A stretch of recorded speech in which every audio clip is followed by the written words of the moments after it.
After meeting the father of a wounded Marine, retired developer Dan Walrath was inspired to give thanks to our wounded heroes the only way that he knew how, and that's by building homes. Got blown up by an IED.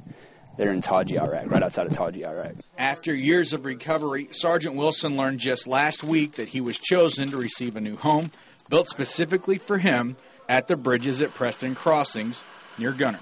It's a start to a life that I couldn't even dream better. Wilson was one of two veterans honored at a ceremony Wednesday morning at the Bridges Golf Club. 5 lots in all have been set aside for disabled vets in the Bridges, thanks to the owner of the development, Dallas-based Blue Green Communities. So we're going to put 5 families in this at the Bridges. Amazing development where the families can raise their kids, or it's a retirement community and get back on the road to recovery and enjoy their lives. Dan Kosher is the president and CEO of Blue Green Communities. We're blessed and honored to work with such great people as Dan Vargas with Operation Finally Home. It's such a great opportunity. This is the beginning of the rest of their lives. This is where their new home will be built, where their kids will play, and the backdrop of a lifetime of memories. This is what Operation Finally Home does for wounded war veterans and their families. To come back with a severe injury where it cripples a whole family, and you spend 2.5 years in a hospital to recover, and then get told that you cannot get a mortgage because you have no job after what you recovered from, it's unacceptable to me.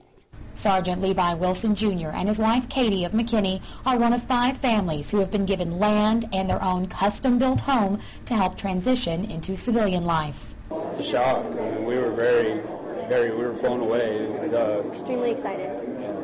Overwhelming. Their new home will be in the Bridges at Preston Crossings, a new community in Gunner, Texas. They'll have a house, they'll be in a wonderful community, and they'll be able to start a foundation, which is what Americans build on, and obviously as they build their family, they're just going to have an incredible starting point.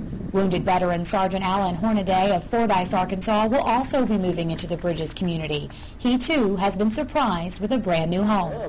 It's the perfect place. It's what we've, pretty well dreamed of. Organizers of Operation Finally Home say it's the least they can do to give back to our heroes of war. A $300,000 home is no way and means to pay back for what they've sacrificed for and given us. Bridges developer Blue Green Communities is providing the land and the home, and Operation Finally Home was started by Houston's Bay Area Builders Association. Ground is set to be broken on Sergeant Wilson's new home in September.